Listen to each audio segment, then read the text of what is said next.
ఆంధ్రప్రదేశ్లో ఈ మధ్యకాలంలో ఇనాం భూముల గురించి చాలా చర్చ జరుగుతుంది. రాష్ట్ర ప్రభుత్వం కూడా కొత్తగా ఆర్డినెన్స్ కూడా జారీ చేయడం జరిగింది. అసలు ఈ ఇనాం భూముల సమస్య ఏంటి, ఇప్పుడు ఆంధ్రప్రదేశ్ రాష్ట్రం తీసుకొచ్చిన ఆర్డినెన్స్ వల్ల ఎలాంటి మేలు జరగబోతుంది, ఇనాములు, ఎస్టేట్లు, మహల్స్, ముఠాస్ ఇట్లా ఏవైతే వ్యవస్థలన్నీ ఉన్నాయో వీటన్నిటిని కూడా 1950-60 మధ్య ప్రాంతంలో రద్దు చేసుకుంటూ ఎవరైతే ఇనాందారులు ఉన్నారో ఆ ఇనాం భూములను దున్నుకునే వాళ్ళు ఎవరైతే ఉన్నారో వాళ్ళకి హక్కులు కల్పిస్తూ చాలా చట్టాలు వచ్చాయి. అందులో ఇనాములకు సంబంధించి 1956 సంవత్సరంలో ఇనాముల రద్దు, పట్టాభూములుగా మార్పిడి కోసం ఒక చట్టాన్ని 1956లో చేయడం జరిగింది. ఈ చట్టం ఏమంటుందంటే, ఈ చట్టం వచ్చిన తర్వాత ఇనాములన్నీ రద్దయిపోతాయి. ఇనాందారుడికి ఒక 1/3 వాటా, ఇనాం భూముల్లో అనుమతులు ఉన్న వాళ్ళకి 2/3 షేర్ ఇస్తూ రైతువారీ పట్టాలు ఇవ్వడానికి చట్టం అవకాశం కల్పించింది.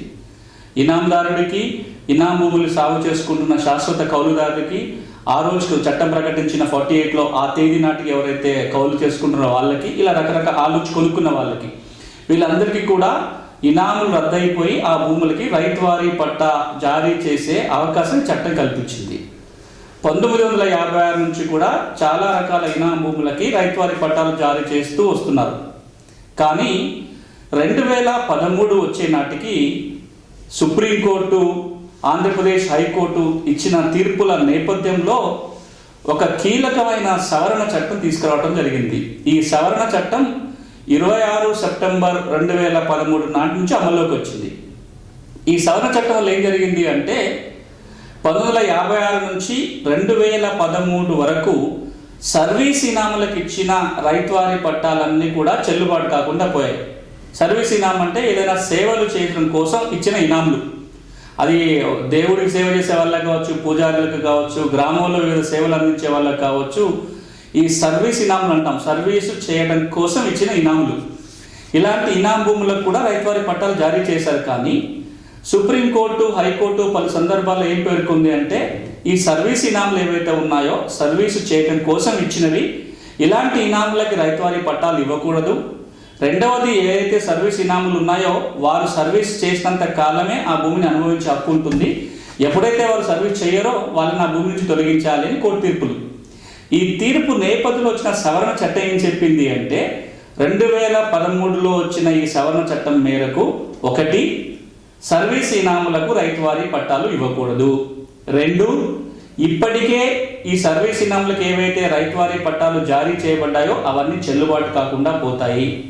3, ఒకవేళ సర్వీస్ ఇనాములకు పట్టాలు ఇచ్చిన వాళ్ళు కనుక ఆ భూమిలో కొనసాగి ఉంటేనే, ఇప్పటికీ సర్వీస్ చేస్తూ ఉంటేనే వాళ్ళ ఆ భూమిలో కొనసాగే హక్కు ఉంటుంది. ఇక 4, ఈ ఇన్స్టిట్యూషన్స్ ఏవైతే ఈ సర్వీస్ హోల్డర్స్ ఉంటారో వీళ్ళు రక్షిత కౌలుదారులు ఎవరైతే ఉంటారో ఆ భూముల మీద వాళ్ళు కూడా హక్కు లేకుండా పోతాయని చట్ట సవరణ. దీనివల్ల వచ్చిన సమస్య ఏంటంటే, అప్పటికే రైతువారీ పట్టాలు పొందిన వారి హక్కులకి ఇబ్బంది కలిగింది. ఎవరెవరైతే సర్వీస్ భూములకి పట్టాలు పొందారో, వాళ్ళ నుంచి భూములు కొనుగోలు చేశారో వీళ్ళందరి హక్కులు డోలాయమాన పరిస్థితులు పడిపోయాయి. ఈ నేపథ్యంలో ఆంధ్రప్రదేశ్ ప్రభుత్వం ఇటీవలనే ఒక ఆర్డినెన్స్ని జారీ చేయడం జరిగింది.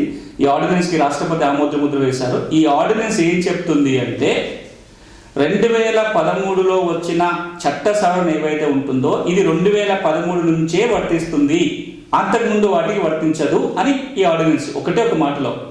అంటే ఏం జరుగుతుంది, 2013 కంటే ముందు ఏవైతే సర్వీస్ ఇనాములకి పట్టాలు వచ్చాయో ఆ పట్టాలన్నీ చెల్లుబాటు అవుతాయి.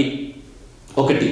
రెండవది, ఇంకొక కీలక సవరణ ఈ ఆర్డినెన్స్ ద్వారా ఏం జరిగింది అంటే, పాత చట్ట ప్రకారం 2013 చట్ట ప్రకారం సర్వీస్ ఇనాం ఎవరికైతే ఇస్తారో వాళ్ళ ఆధీనంలో భూములు ఉంటేనే కొనసాగడానికి అవకాశం. కానీ వారి నుంచి ఇతర వ్యక్తులు ఎవరైనా పొందినట్లయితే ఆ భూములు వారికి చెందకుండా పోతాయి. ఇప్పుడు ఈ సవరణ చట్టం ఏమంటుందంటే, ఇనాం భూములు ఎవరైనా సర్వీస్ ఇనాములు ఇతర వ్యక్తులు పొందినా వారు ఎవరైనా సర్వీస్ కనుక చేస్తూ ఉన్నట్లయితే వాళ్ళని కూడా తొలగించడానికి వీల్లేదు అంటారు. చివరిగా ఒక మాట ఏంటంటే, 2013 కంటే ముందు సర్వీస్ ఇనాములకి ఏవైతే రైతువారీ పట్టాలు జారీ చేయబడ్డాయో ఆ పట్టాలకి చట్టబద్ధత, ఆ పట్టాల ద్వారా కొనుగోలు చేసిన వాళ్ళ హక్కులు కూడా ఈ ఆర్డినెన్స్ ద్వారా రక్షించబడ్డాయి.